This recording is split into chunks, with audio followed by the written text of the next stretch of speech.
Banyak orang yang bisa berkata, aku mengasihi Tuhan, dan mungkin termasuk juga kita saat ini. Atau banyak orang yang mengatakan, saya memiliki iman yang besar kepada Tuhan. Tetapi tidak semua orang berani membuktikan imannya itu atau kasihnya itu melalui tindakan nyata. Nah, salah satu cara kita untuk menunjukkan kasih dan iman kita kepada Tuhan adalah melalui persembahan. Dan firman Tuhan pada hari ini mengajak kepada kita bagaimana kita bersaksi melalui setiap persembahan yang kita berikan kepada Tuhan. Bapak Ibu saudara-saudara, kitab Amsal merupakan bagian dari sastra hikmat di dalam Perjanjian Lama yang menekankan kemampuan hidup bijaksana sesuai dengan kehendak Allah di dalam kehidupan kita sehari-hari. Dan salah satu bentuk bagaimana kita bijaksana di dalam kehidupan sehari-hari, hidup bijak sesuai dengan kehendak Allah adalah melalui pengelolaan harta yang Tuhan berikan kepada kita, dan terkhusus melalui setiap persembahan yang kita berikan dalam setiap ibadah. Nah, itulah yang ditekankan di dalam perikop yang kita baca saat ini, Amsal 3 ayat 9 dan ayat yang 10. Mari kita melihat beberapa hal yang menjadi penekanan di dalam hal ini. Yang pertama adalah sebuah ajakan untuk memuliakan Tuhan. Penulis kitab Amsal mengajak kepada kita untuk memuliakan Tuhan atau menghormati nama Tuhan. Dan salah satu cara untuk memuliakan atau menghormati Tuhan adalah melalui harta atau melalui setiap persembahan yang kita berikan. Dan harta yang dimaksud oleh Amsal dalam perikop ini adalah digambarkan dengan hasil pertama dari segala penghasilan kita.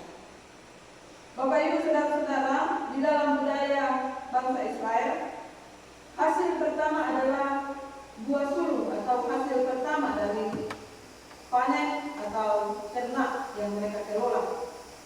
Hasil pertama ini dipersembahkan kepada Tuhan sebagai tanda bahwa seluruh hasil kerja mereka adalah milik Tuhan.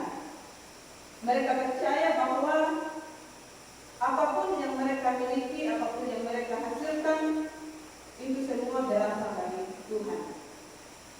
Kata hartamu menunjuk kepada segala kepemilikan yang dimiliki oleh bangsa Israel, baik itu hasil pertanian atau juga hasil peternakan, bahkan kekayaan-kekayaan yang lain.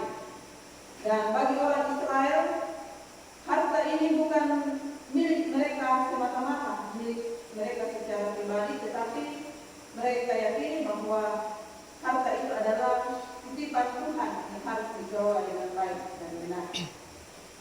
Selanjutnya bagian yang kedua dalam Amsal ini ada ungkapan lumbungmu akan penuh dan bejana kemerahanmu akan meluap. Ini menggambarkan janji Tuhan yang akan terus memberkati umatnya bagi mereka yang rajin memuliakan atau menghormati namanya melalui persembahan. Nah, masyarakat Israel ini adalah masyarakat yang kebanyakan bertani, sehingga penulis kitab Amsal menggunakan lumbung dan bejana kemerahan sebagai ilustrasi untuk menggambarkan bagaimana berkat Tuhan akan mereka terima secara melimpah. Lumbung penuh ini menggambarkan bahwa pangan atau bahan makanan akan terus terjamin, akan terus tersedia dalam kehidupan umat Israel. Dan bejana anggur akan meluap melambangkan sukacita dan kelimpahan dari Tuhan. Janji ini bukan sekedar soal materi, tetapi juga jaminan pemeliharaan Allah bagi umat-umat Israel yang setia menghormati atau memuliakan namanya. Bapak Ibu saudara-saudara yang terkasih di dalam Tuhan, melalui nas firman Tuhan yang kita baca, kembali kita sebagai umat-umat Tuhan pada masa ini juga diingatkan tentang persembahan kita di hadapan Tuhan. Persembahan bukan sekedar kewajiban kewajiban untuk kita berikan setiap ibadah, bukan pula sebuah beban yang akan menghantui kehidupan kita, melainkan persembahan adalah kesempatan bagi kita untuk memuliakan Tuhan serta menjadi saluran berkat bagi pelayanan Tuhan di tengah-tengah gereja. Karena itu, kita hendaknya belajar untuk memberikan persembahan dengan hati yang tulus.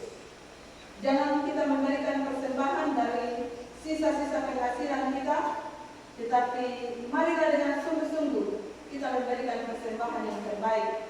Memberikan yang terbaik dari apa yang kita miliki, dari setiap harta atau setiap hasil pekerjaan yang Tuhan berikan kepada kita.